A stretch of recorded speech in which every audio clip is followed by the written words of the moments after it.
AP Calculus. Welcome to section 1.2. We are dealing with functions.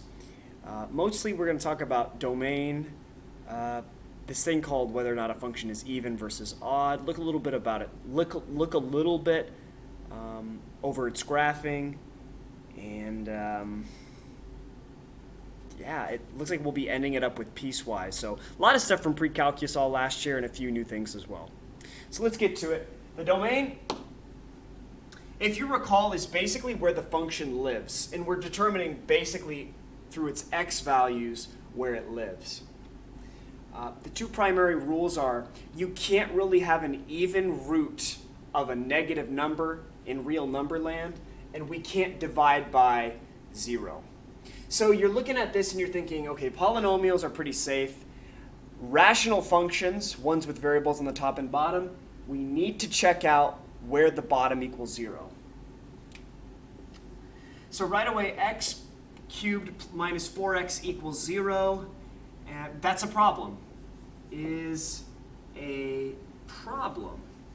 Our domain issues live in the solutions to this equation.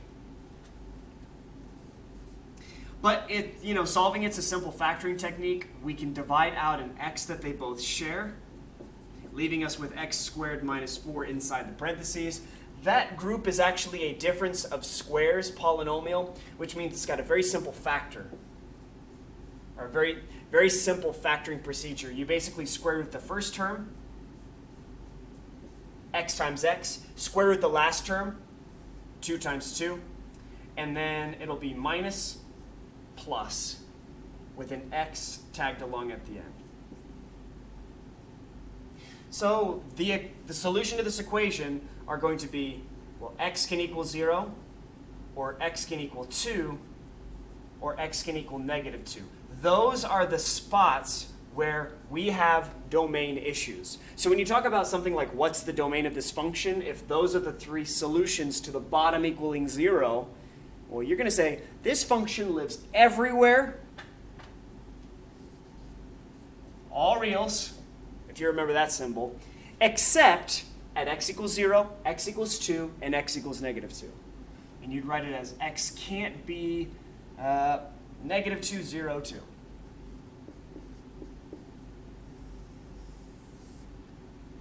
I could also put it in interval notation. I'll save that for the next one, though. So number 9, we're going to try to do the same thing. Again, bottom can't be 0. In fact, I might just write it as bottom x squared minus 5x plus 4 cannot equal 0, just to remind ourselves that it's not the place where it does equal, it's the place where it can't equal. And then we've got inside the root 2x minus 3. All right, so the restriction is that the square root cannot be less than 0. You can take the square root of 0. It's 0 times 0. You cannot take the square root of negative 0.000000001 and get a real number. So the 2x minus 3 must be greater than or equal to 0. Now this ends up being a pretty simple factoring. Negative 4 times negative 1 is positive 4. Add them together, you get negative 5.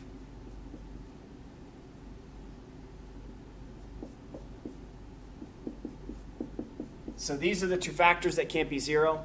So x cannot equal 1 or 4. Great. Now this inequality, nothing special. You can just add the 3 and divide by 2.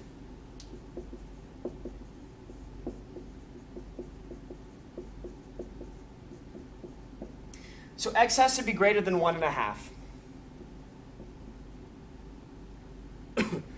Well, greater than or equal to 1.5. Which means anybody who's less than 1.5 doesn't even need to be included in this final domain description. You can just say bracket, which means including 3/2, all the way to 4, parenthesis, because we are excluding it, and then everybody beyond 4 works too. So I didn't include 1 because, if you look at a number line of this situation, here's 1.5. if I'm saying x can't be 1, it's sort of like, yeah, we knew that already, because it has to be greater than or equal to 1.5. So here's where your function lives on number 9. All right, so domain, we did a significant part of that in pre-calculus, but again, that was the chapter where it got hijacked by COVID, so hopefully this is review and not totally new. Let's talk about even versus oddness of functions. All right, if you really want to dig into this concept, please go to page 16 of your textbook. It does a good job of showing visuals of what's going on there, like the visual idea of an even function versus an odd function. But the bottom line is, by definition, an even function, it's kind of like the function that doesn't really change over the y-axis. All right, so you think of parabolas, you think of things to the 4th power. Sometimes absolute value functions can have that element of being even. But it's kind of like this. Let's say you're given a function. All right? They're saying that when you replace the x value with a negative x value, you get the original function back.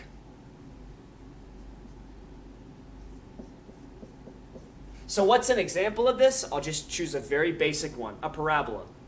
Let's say f of x is equal to x squared.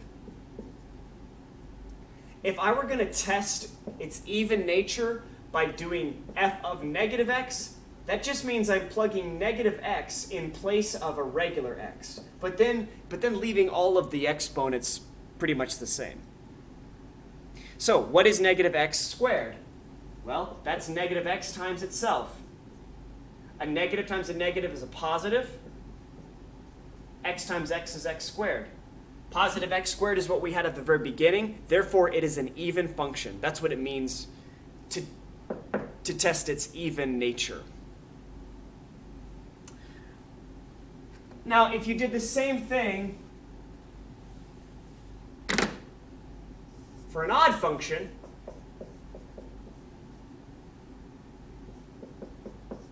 so let's just take something like x to the 3rd power.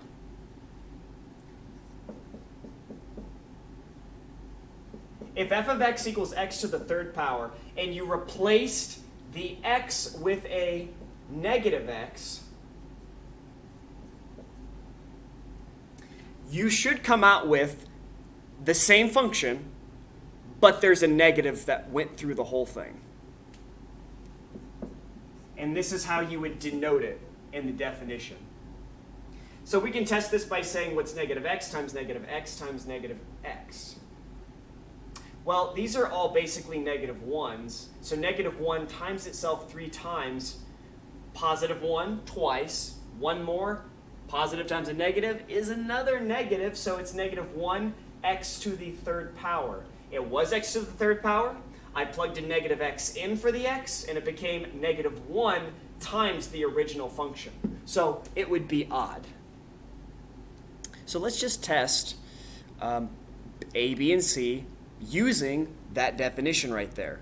Literally plugging in negative x and seeing, does it come out to be exactly negative what it was before, or does it appear to be unchanged?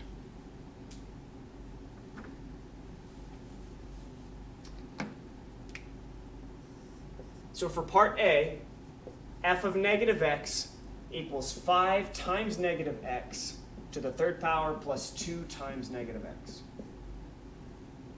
Now, I just showed you that negative x cubed was, negative x in the parentheses to the 3rd power is negative 1 times x cubed.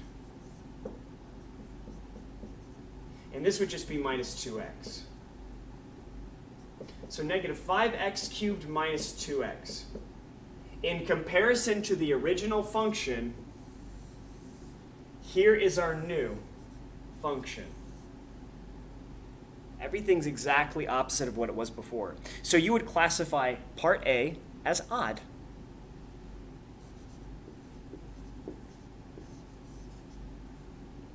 try it on B.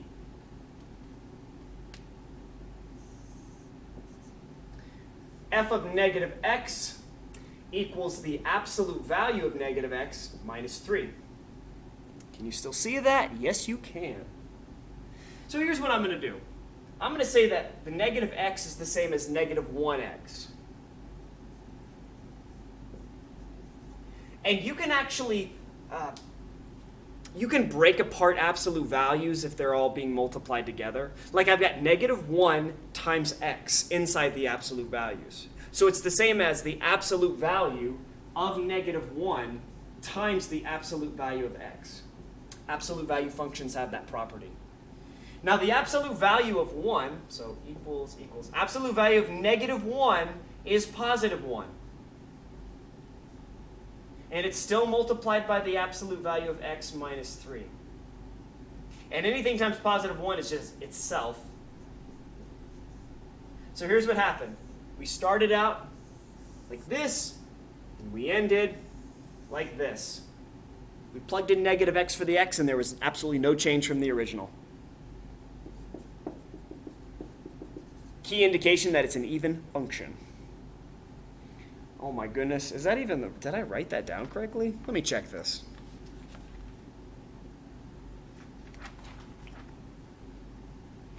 All right, it's just a little bit extreme here with the powers and whatnot.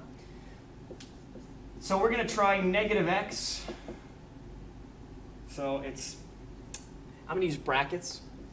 8 times negative x cubed minus 3 times negative x squared, all of that to the third power. My goodness. Okay, so this is negative 8x cubed. Negative x times negative x is positive x squared. So this is positive x squared times negative 3. So it's still negative 3x squared.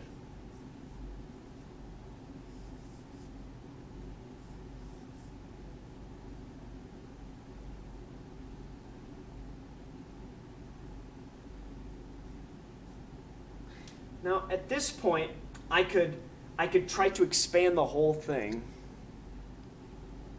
Or I could just show how, if I factored a negative 1 out of that,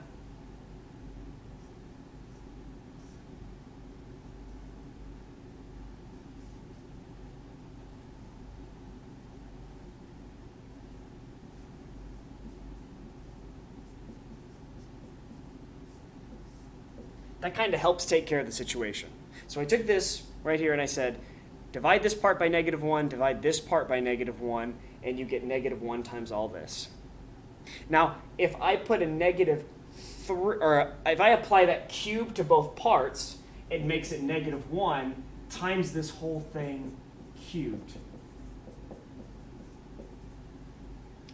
And you know what? It doesn't change. It doesn't change the original exactly to opposite of what it was. See, because if we threw a negative inside all of this, then this would be negative and a positive. And down here, it'd make it a negative and a negative like we had in there. So it's not unchanged, and it's not exactly negative of what it was. So when we talk about even versus odd functions, sometimes it's neither. But let me double check on this.